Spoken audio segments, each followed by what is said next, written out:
Take this child from here now. I don't want to see this freak in my hospital anymore. Dr. Harrison's voice echoed through the corridors of the elite medical clinic, Manhattan's most expensive hospital. His face, to rage face, contrasted with his flawless coat as he pointed to the 6-year-old boy sitting on a wheelchair next to his father. Marcus Stone, CEO of Stone Industries, and one of the richest men in the country, felt the blood boil. He was used to folding wills with his power and money, but there, before the medical contempt directed at his son, something different shone in his eyes, a controlled fury that few knew. The boy is a lost case, Dr. Harrison continued, adjusting his expensive glasses. 3 years of experimental surgeries, dozens of experts consulted, $500,000 spent, and what? He will never walk. Accept this, and stop wasting resources in empty hopes. Little David Stone remained silent, his blue eyes watching each movement around. Born with a rare condition that affected his spinal cord, he had spent the last few years being treated as a failed medical experiment by the best professionals that money could buy. Marcus squeezed his fists, but his voice came out calm, calculated. Doctor, maybe you better rethink your words. My lawyer would love to discuss medical ethics with you. Dr. Harrison laughed with disdain. Threats won't make your child walk, Stone. Medicine has limits, even for arrogant billionaires like you. It was then that a soft voice cut the tension of the air. Excuse me, can I help them? Everyone turned to see a Philippine man about 70, wearing a simple caretaker uniform. His calloused hands held a cleaning cloth, but his eyes carried a wisdom that contrasted with his apparent position. Go back to your work, old, growled Dr. Harrison. This is not a matter for cleaning employees. Marcus watched the caretaker with increasing curiosity. There was something in that man's stance, in the way David looked with genuine compassion, who aroused his attention. After years dealing with arrogant doctors who saw only numbers, finding someone who looked at his son as a real person was different. My name is Eduardo Reyes, said the man, completely ignoring the doctor's contempt. I work here for 15 years. I saw many cases like the boys. So what? Dr. Harrison crossed his arms. Do you have a medical degree that I don't know? Eduardo smiled kindly. No, doctor, but I have something you lost a long time ago. Hope. He approached David's chair. In my land, boy, we know secrets that modern medicine has forgotten. David lifted his eyes, finding the kind gaze from the Philippine. For the first time in months, a shy smile appeared on his face. Marcus felt something strange in his chest. That janitor had achieved in seconds what dozens of experts couldn't, make his son smile. What kind of secrets? Marcus asked, ignoring the doctor's failing look. Eduardo looked around, making sure no one else heard. My grandmother was healer in the Philippines. Before I died, he taught me how to prepare a special tea. Very special. His voice lowered to a whisper. I've seen miracles happen, Senor Stone. Dr. Harrison exploded. This is ridiculous. Pure charlatanism. Mr. Stone, don't allow this man to fill his head with primitive superstitions. But Marcus was not listening to the doctor. His eyes studied Eduardo intensely. There was something in the sincerity of that man, in the way he talked about miracles without sounding desperate or self-interested, who played a sensitive rope in his father's heart. Eduardo, said Marcus slowly, tell me more about this tea. The Philippine looked at David again, then to his father. If you bring the boy to Central Park tomorrow at 6 in the morning near the lake, I explain everything. But it needs to come alone. Some miracles only happen away from the dubious eyes. Dr. Harrison hit his foot to the floor. Stone, if you hear this man, will be putting your child's life at risk. Charlatanism has never healed anyone. Marcus remained silent for a few seconds, processing everything. After years of empty medical promises and painful treatments that only brought frustration, that simple conversation with an unknown caretaker seemed to carry more genuine hope than any previous consultation. We'll be there, he said finally, pushing David's chair toward the exit. Stone, shouted the doctor, this is crazy. You'll regret it. But Marcus kept walking, feeling for the first time in years that perhaps, just perhaps, there was still something to be discovered. As they left the hospital, David held his father's hand and whispered, Dad, he looked different from other doctors. Marcus nodded, an Easter sensation anha growing in his chest. Yes, son, very different. What neither knew that this casual encounter with a simple janitor was about to change their lives unimaginably, and that at 6 in the morning of the next day, in the silence of Central Park, they would witness something that would challenge everything they believed about boundaries, medicine, and the power of hope. If this story of overcoming and hope touched your heart, be sure to subscribe to the channel to find out how a simple tea would not only transform a child's life, but would expose the arrogance of those who believed that money was more powerful than human compassion. Central Park at 6 in the morning was a sanctuary of silence. The morning fog danced over the lake as Marcus carefully pushed David's chair on the deserted paths. Only a few dawn corridors, and Eduardo Reyes, sitting on a bench near the lake, broke the serenity of the moment. They came, the Filipino smiled, getting up with difficulty. His hands shake slightly, not of nervousness, but an advanced age. It tells me a lot about you. Marcus studied Eduardo with his executive eyes, that penetrating look he used to evaluate investments of millions. But there was something in the Philippine that disarmed his usual distrust. Maybe it was the way David looked, not pity, but with genuine hope. "Tell me about this tea," said Marcus directly, bluntly. Eduardo knelt at David's height, completely ignoring his father's question. "How do you feel, boy?" David replied with sincerity that only children have. "Tired of being different. Tired of doctors who talk about me like I'm not in the room." Filipino nodded, his eyes shining with understanding. "In my land, boy, we believe the body can heal itself. It just needs to be remembered as." Marcus frowned. "This makes no scientific sense." "Science?" Eduardo laughed softly. "Your Dr. Harrison has all the science in the world, but has lost what my grandmother never lost: faith in the impossible." It was then that Eduardo removed from a small bag a glass bottle containing a gold liquid that captured the first rays of the morning. The container looked old, delicate, like a family relic passed by generations. "My grandmother healed people in the mountains of Luzon. American doctors came from afar to look for her when modern medicine failed." Eduardo held the bottle with almost religious bow. "This tea took 50 years to be improved. Each ingredient collected on the right moon, prepared at the exact moment, stored with old prayers." David reached out, fascinated by the golden brightness that seemed to be pulsed with his own life. "Can I play?" Eduardo gently put the bottle in the boy's small hands. "It's your now, boy, but promise one thing. If it works, use what you learned to help others like you." Marcus felt something strange in his chest. That conversation didn't seem like charlatanism. There was a solemnity, an ancestral tradition that violently contrasted with the coldness of the medical offices they attended. He observed Eduardo's calloused hands, hands that cleared hospitals for 15 years, but carried knowledge transmitted through generations. "What exactly does this tea do?" Marcus asked. "Awakens what has always been there," said Eduardo simply. "But it has sacred rules. It should be taken for 7 consecutive dawn, always at the same time, always with the same pure intention, and more important, must be prepared with love, not despair or greed." David looked hypnotized to the golden liquid that seemed to contain small bright particles moving. "How did I know I needed it?" Eduardo gently touched the boy's face, his eyes filled with tears. "Because I recognize old souls, boy. You are not here to be healed. You are here to heal others. Your pain has a greater purpose." Marcus shuddered. There was something prophetic in those words that bothered him and inspired him simultaneously. For 3 years he had sought healing through traditional medicine, spending fortunes on procedures that brought only more pain to David. "How much does it cost?" Marcus asked, instinctively returning to the family grounds of business. "No miracles, Senor Stone," said Eduardo firmly that he cut the morning air. "If you charge for it, you lose power. My grandmother taught me.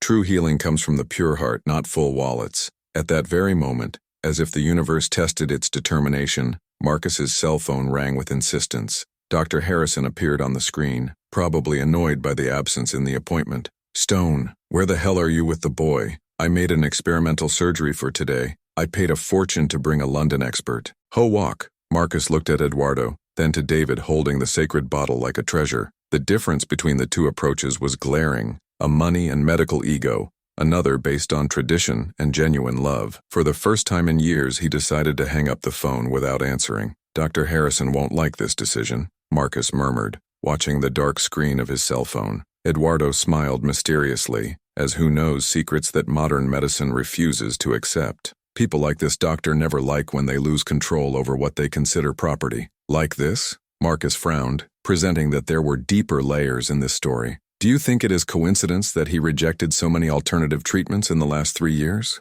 How many genuine experts have been disqualified by him? How many promising therapies have been blocked even before you met them?" Marcus stopped breathing for a second. I had never thought of it systematically, but Eduardo was right. Dr. Harrison always disqualified any approach that did not come from his American or European medical elite colleagues. Each alternative suggestion was received with scientific disdain. "He needs David to remain sick," Eduardo continued, calmly devastating. "Healed patients do not generate continued profit. Desperate hope, yes. Experimental surgeries, deals, yes. Monthly queries of $15,000, yes." The weight of those words hit Marcus as a straight punch in the stomach. 3 years paying fortunes to a doctor who may never have real interest in healing his child, just to maintain a lucrative client. The numbers began to make sense. Scary. More than $2 million spent on treatments that have never shown real progress. David interrupted his father's tense reflections, his voice carrying a wisdom that did not match his 6 years. Dad, I want to try. This gentleman doesn't want our money, he just wants to really help me.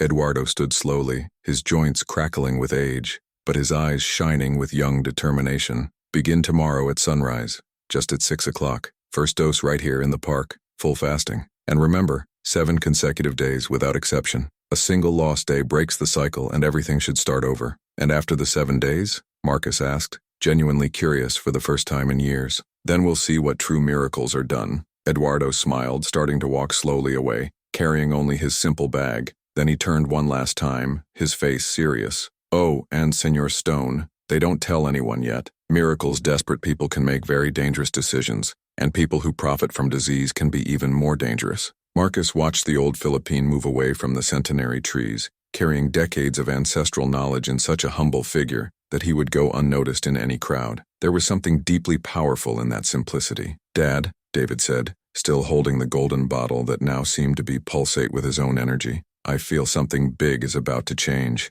not only with me, but with everything. Marcus nodded, a completely new sensation growing in his chest. For the first time in years, I was betting on something that could not control with money, influence, or corporate power. I was betting on the pure faith. While pushing David's chair back home, his cell phone vibrated insistently with irritated messages from Dr. Harrison. Marcus ignored them all, focusing on the symbolic weight of that bottle in the hands of his son. What neither could imagine was that this simple bet on mysterious tea was about to expose a complex network of medical interests that deliberately kept sick children to support personal fortunes, and that Dr. Harrison, when finding out about mysterious tea, would take desperate and dangerous measures to protect his lucrative empire built on false hopes and prolonged pain. While father and son came home carrying a bottle that could change not only their lives but potentially revolutionize modern medicine, a sinister question echoed in the morning air of Manhattan. Were they finally on the right track for healing, or just became targets of something much larger, more dangerous, and more corrupt than they could ever have imagined?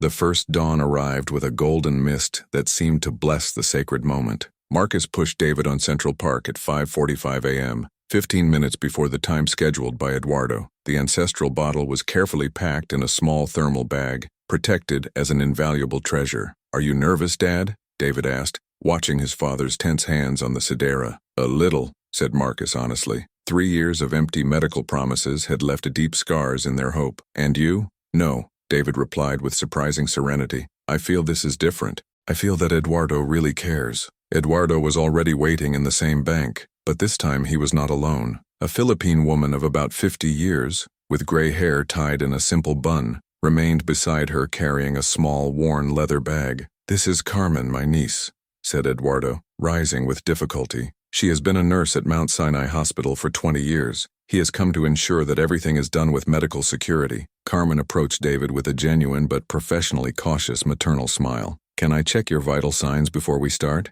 It's just a precaution, but it's important to document everything correctly." Marcus nodded, impressed by professional seriousness. It didn't seem like quackery. It seemed a careful and respectful medical protocol, something that brutally contrasted with the arrogance they had faced in expensive offices. While Carmen methodically checked the blood pressure, heart rate, and reflexes of David, Eduardo prepared tea with almost ritual movements. He warmed distilled water in a small thermos, measured the golden liquid with a millimeter precision syringe, and whispered words in Tagalog that sounded like ancestral prayers transmitted through generations. "The first dose is the most important," he explained, offering the small glass graduate to David. "It establishes the energy connection between the medicine and its nervous system. Drink slowly, savoring each sip, imagining golden light flowing through their sleeping legs." David grasped the glass with both hands, as if it were a sacred chalice containing decades of Filipino ancestral wisdom. The liquid had a complex floral taste with distinct notes of wild honey, fresh ginger, and something he could not identify,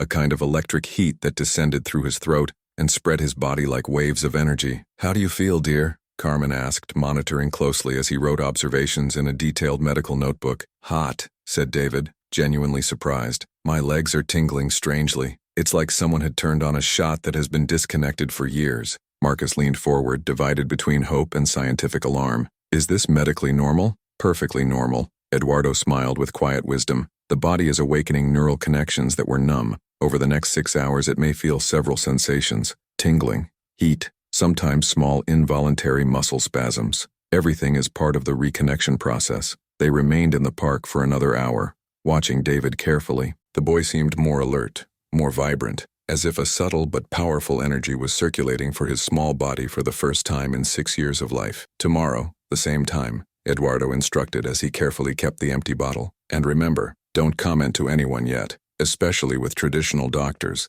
Some knowledge need to be protected until they are complete. During his way back home, David kept talking about the unpublished sensations on his legs. Marcus listened to every word, his heart divided between growing hope and scientific skepticism he had developed after years of medical disappointment. 3 hours after the treatment, Marcus's phone rang insistently. Dr. Harrison appeared on the screen with his usual corporate arrogance. "Stone, where the hell have you been? You canceled 3 straight consultations without proper explanation. I need to examine David today. I marked expensive magnetic resonance exams. It will not be necessary," said Marcus, calmly calculated. "We are exploring other therapeutic options." Tense and threatening silence on the other end of the line. Other options? What kind of non-scientific options? Traditional alternative medicine. Dr. Harrison exploded with controlled fury. Alternative medicine? Stone, you have completely gone through? Are you playing with your child's neurological life? What kind of dangerous charlatan has managed to fool a supposedly intelligent businessman? A Filipino caretaker with more genuine compassion in a single conversation than you have shown in 3 years of millionaire consultations, Marcus said coldly, turning off the phone with satisfaction. The second dawn brought physically more obvious results. David was able to slightly move his fingers, something that has not happened since birth. Carmen documented everything meticulously, taking detailed medical photos and making precise clinical notes that could be presented to any prof serious fictional. "This is scientifically impossible according to everything I learned," Marcus murmured, observing the small voluntary movements fascinated. "Western science has philosophical limitations," said Eduardo with ancestral wisdom. "It recognizes only what it can measure with instruments, but there are healing forces in the universe that do not fit in microscopes or corporate laboratories." It was on the 3rd day that everything changed completely as a figure. Marcus arrived at the park to find Eduardo visibly disturbed,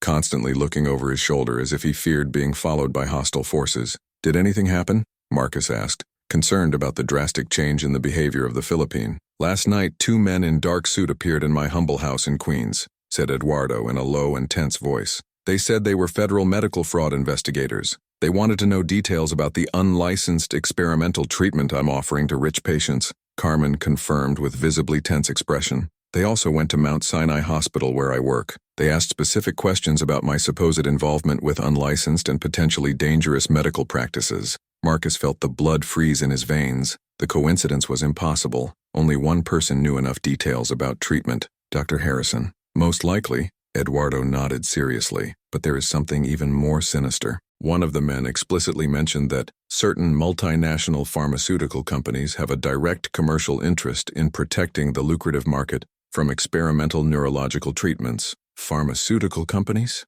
Marcus frowned, his business mind starting to connect alarming points. Carmen approached, his voice lowering to a conspiratory whisper loaded with explosive information. "Marcus, have you ever researched how much money Dr. Harrison receives annually from giant pharmaceutical laboratories? I never thought of it as relevant. It should have thought from day one. Doctors like him receive millions of annual dollars in consulting, sponsored research, and prescription incentives. Each patient who keeps permanently dependent on expensive drugs and experimental procedures represents a source of guaranteed lifeline." Revelation has hit Marcus as a radius of consciousness. 3 consecutive years paying astronomical fortunes to someone who literally profited financially, keeping David sick and dependent. "Uncle Eduardo," David interrupted softly, his childish voice carrying wisdom that transcended his age. "Even with these bad men threatening us, can we continue the treatment?" Eduardo looked at the boy with deep paternal affection. "Of course yes, brave boy. But maybe it's time for his father to find out exactly who our true systematic enemies are." "Like this?" Marcus asked, sensing that he was about to discover something much bigger. Carmen withdrew a thick and well-organized envelope of his professional bag. "I work in the American hospital system for 2 complete decades. I know exactly where to look for financial information about corrupt doctors and their corporate connections." She carefully opened the envelope, revealing dozens of printed documents, detailed financial reports, legal contracts, and bank records. Dr. Harrison receives exactly $2.3 million from Pharma Global Corporation's annual dollars. In exchange for explicit contract, he ensures that patients with neurological conditions remain indefinitely in prolonged and extremely expensive treatments, never seriously exploiting alternatives that can really cure. Marcus fluffed the documents with increasing horror and indignation. Their business expression hardens each revealing page. Explicit contracts establishing specific quotas of patients maintained in continuous treatment, substantial financial bonuses for unnecessary procedures, severe monetary penalties for high cure rates. There is much more evidence, continued Carmen methodically. Harrison is part of an organized network of doctors that systematically disqualifies and sabotages proven effective alternative treatments. They have been collectively responsible for publicly discrediting dozens of therapies that could have saved thousands of lives. Why would they do that? David asked, his childish voice loaded with a deep sadness that should not exist in a child's heart. Pure and simple money, said Eduardo with devastating simplicity. Completely healed people do not generate perpetual profit. Desperate hope and lifetime medical dependence, yes. Marcus felt a different fury grow inside him, not blind and desperate anger of a frustrated father, but the calculated and cold determination of an EMP-experienced resume that had finally clearly identified their true corporate enemies. Eduardo, let's continue the treatment exactly as originally planned, he said in a firm and determined voice. But now we will also meticulously document everything, every dose administered, every progress observed, every evidence of neurological improvement. For what specific purpose? Asked Carmen with professional curiosity. Marcus first smiled in weeks, but it was not a friendly or paternal smile. It was the calculated and dangerous smile of someone about to declare total business war. Because when David is completely healed, and he will stay, I'm absolutely sure, let's publicly expose this whole medical mafia. Dr. Harrison has no idea of the financial, legal, and media firepower that has just awakened. While carefully managed the third dose of ancestral tea, and David showed new impressive signs of sensitivity and muscle control on the legs, a subtle but extremely powerful transformation was happening, not only in the boy's nervous system, but in the relentless determination of a billionaire father who had finally identified and declared war on the true enemy. What none of them could know still was that Dr. Harrison, quickly realizing that he was losing absolute control over his most financially profitable patient, had already begun desperate and potentially criminal measures that would put them all in real physical danger, and that the epic battle between genuine ancestral medicine and modern medical corruption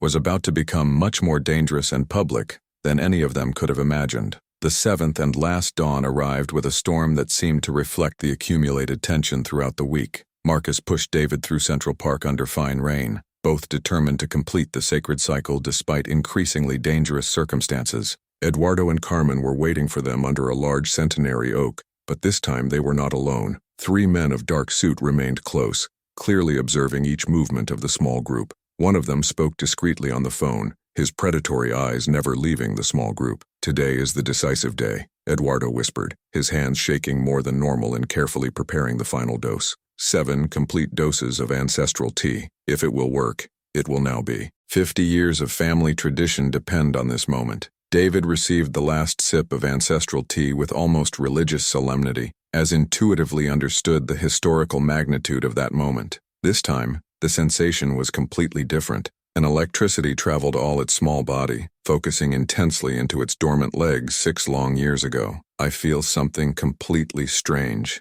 David murmured, his blue eyes widened by surprise, as if someone had connected an electric switch that had been broken for years. 15 minutes later, what traditional medicine had declared scientifically impossible, David moved his right leg intentionally for the first time in his life. Not just the toes, the whole leg with voluntary muscle control. Carmen almost dropped his medical notes, frantically documenting each movement with scientific precision. "Dad," David said in an embargoed voice of emotion, "I want to try to stand for the first time." Marcus knelt before the wheelchair, tears running freely through his executive face used to controlling emotions. "Are you absolutely sure, son?" David nodded determinedly, his eyes shining with courage that transcended his age. With cautious help from Marcus and Carmen, he managed to get up from his chair for the first time in his 6 years of life. Her legs trembled violently with the effort but supported her weight in a stable way. The men of suit came quickly, the leader speaking loudly on the phone with evident urgency. "Mr. Harrison, he needs to see this personally and immediately.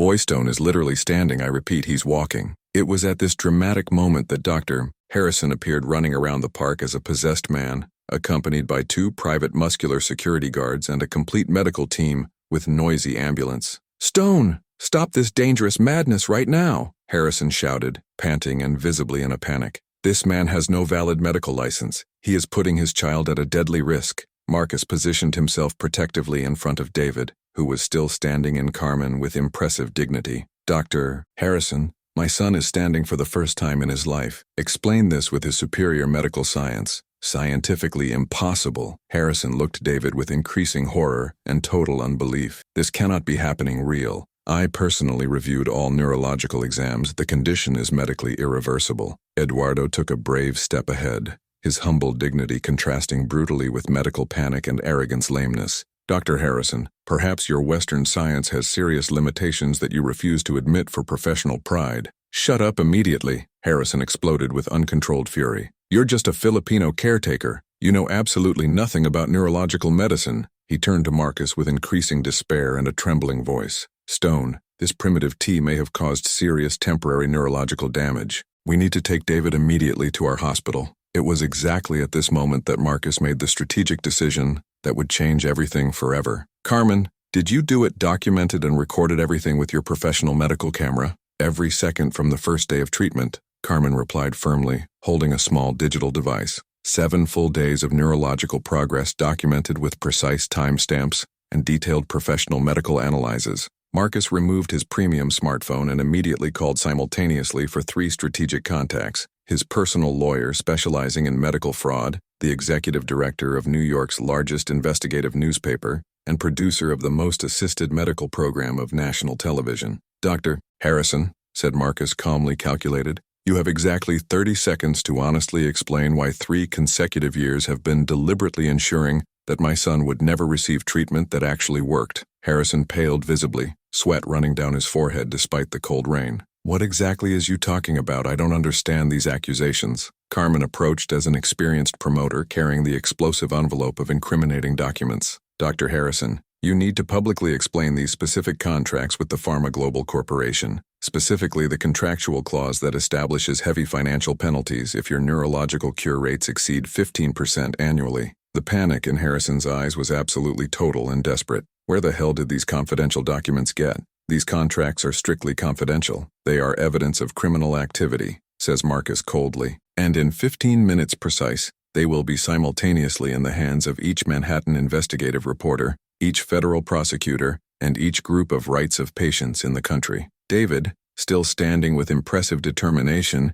and now taking small experimental steps like a baby learning to walk, looked straight at Dr. Harrison with devastating innocence. "Doctor, why didn't you want me to walk?" The simple and absolutely devastating question of a child cut the morning air like a sharp blade. Harrison desperately tried to answer, but the words simply didn't get out of his watered throat. In that cinematic moment, cars began to systematically arrive in the park. First investigative reporters running with cameras, then television teams with professional equipment, finally an official FBI van with federal agents. Marcus had mobilized financial and legal resources that Dr. Harrison never imagined that they existed in real life. "Dr. Jeremy Harrison," said a federal agent approaching with authority, "he must immediately accompany us to answer official questions about systematic medical fraud, conspiracy to keep patients deliberately sick, and federal medical ethics violation." Harrison looked desperately around, growing in increasing panic, looking for a non-existent exit. The accompanying men who accompanied him began to retreat rapidly,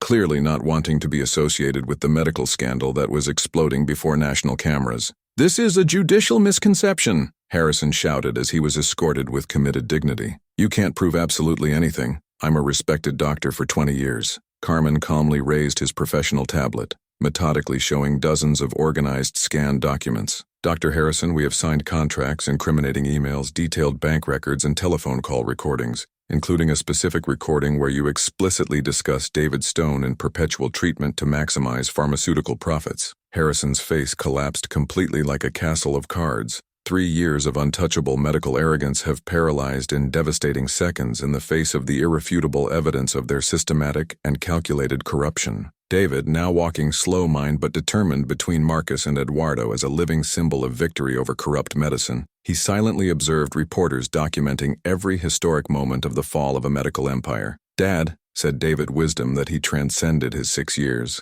"Now other children like me can also really walk." Marcus embraced his miraculous son, tears of paternal pride mixed with tears of repressed anger by years of medical deceit. "Yes, dear son. We will personally guarantee that Eduardo can legally help each child who needs this ancestral treatment." Eduardo, the humble Filipino caretaker, who had been systematically underestimated by all the arrogant doctors of the American elite, noted Harrison being taken handcuffed while television cameras captured every devastating moment of the fall of a corrupt medical empire. "In my ancient land," Eduardo said softly with wisdom that crossed generations, "we believe the truth always finds its way to the sunlight. Sometimes it just needs a little help from brave people." While Harrison definitely disappeared into the FBI van under intense camera flashes, and David took his first real steps under the thrilling of reporters, a powerful truth echoed through the wet Central Park. Ancestral medicine had triumphed not only about neurological disease, but about systematic corruption that tried to keep healing away from those who needed the most.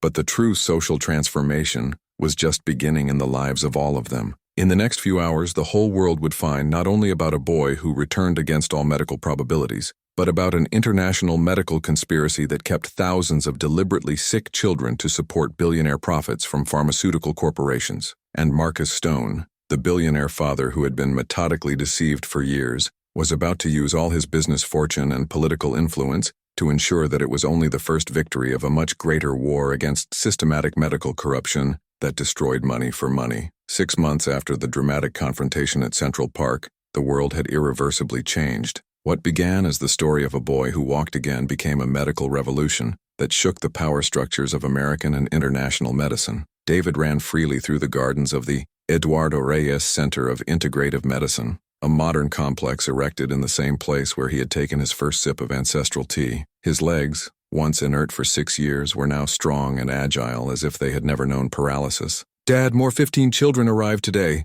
David shouted, running towards Marcus, who was watching a press conference through the center's panoramic window. "Carmen said 2 of them never walked, just as I was before." Marcus smiled proudly, hugging his miraculous son. In recent months, more than 400 children with similar neurological conditions had been treated in the center, with an impressive 91% success rate, something traditional medicine had scientifically impossible for decades. Eduardo, now officially recognized as national healer by the U.S. Congress and honorary director of the center, personally supervised each treatment. His ancestral wisdom had been meticulously documented, studied and validated by 57 international universities. The fundamental difference, Eduardo explained patiently to a group of Harvard visiting doctors, we don't just treat isolated symptoms. We treat whole people, body, mind, spirit, and family history. Across the city, in a completely contrasting reality, Dr. Jeremy Harrison faced the devastating consequences of his corrupt choices.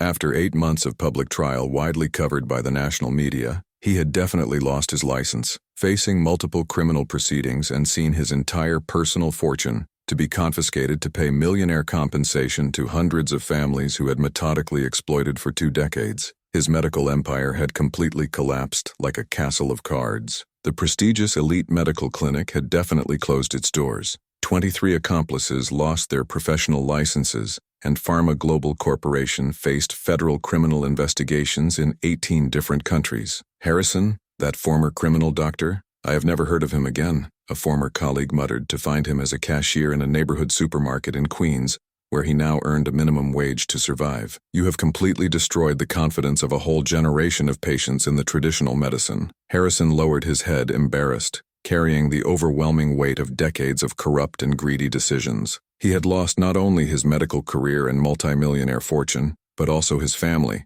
His wife had publicly asked divorce, his adult children refused to talk to him, and former friends of the medical elite pretended not to know him when they were on the street. Meanwhile, Marcus had strategically used his business influence and financial resources far beyond the creation of the medical center. He had established the Stone Reyes Foundation for Medical Justice, an organization that systematically investigated cases of medical corruption throughout the national territory. We discovered documentary evidence that there are at least 600 doctors operating exactly as Harrison operated for decades, Marcus explained in an exclusive CNN interview. keeping patients deliberately sick to maximize pharmaceutical profits. Our foundation has already exposed and criminally prosecuted 112 similar cases. Carmen, promoted to Foundation's National Director of Medical Documentation, had become a worldwide expert recognized to identify and unmask systematic medical fraud. His revolutionary investigative methods were now taught in schools of medical, law, and investigative journalism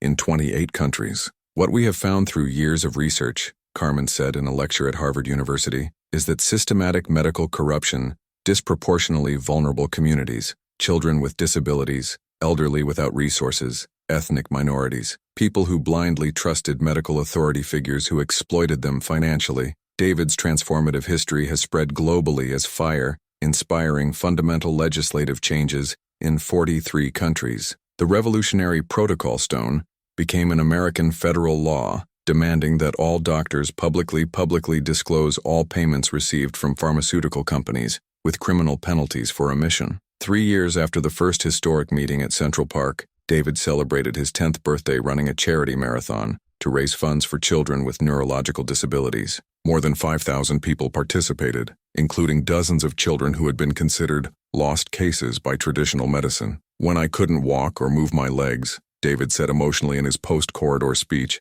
in front of international television cameras, I thought my life would be limited forever by that wheelchair. But Eduardo taught me the most important truth. Limitations only exist when we stop believing in real possibilities. Eduardo, now 70, 3 years old but still vibrant and full of energy, proudly observed a makeshift stage, tears of gratitude running down his wrinkled face. His Philippine ancestral knowledge had been carefully preserved for future generations, documented in 12 languages and distributed free of charge to doctors and healers in 120 countries. My grandmother always said wisely, Eduardo shared emotionally with the multitude of thousands of people, that true knowledge does not belong to an individual person, belongs to the whole humanity. Today, seeing all these children running free, I see that she was absolutely right. Marcus, completely transformed from a desperate billionaire and a respected international medical activist, had strategically used his business fortune to create a global network of 67 integrative medicine centers. Each center operated strictly with the same fundamental principle: true and accessible healing, not perpetual profit based on suffering. I learned the most valuable lesson of my life, Marcus reflected in his published memories, which have become an international bestseller, that money without humanitarian purpose is just colorful roll, but consciously used money for medical justice can literally move mountains, or in this specific case can make thousands of children walk again. Dr. Harrison, 4 years after his public fall, worked as a mandatory volunteer in a shelter for no-ceiling people in Bronx. It was not a paid position. It was a compulsory community service as part of its 10-year court judgment. Paradoxically, for the first time in decades of medical career, he was genuinely helping needy people. Sometimes life needs to destroy us completely, Harrison admitted to a rare interview for a documentary about medical corruption, to force us to find who we really are under greed and arrogance. I dedicated 20 years of medicine to exploit deliberate human vulnerabilities for personal profit. Now I try to redeem minimally this by serving those who most need genuine care. While David grew strong, healthy, and determined,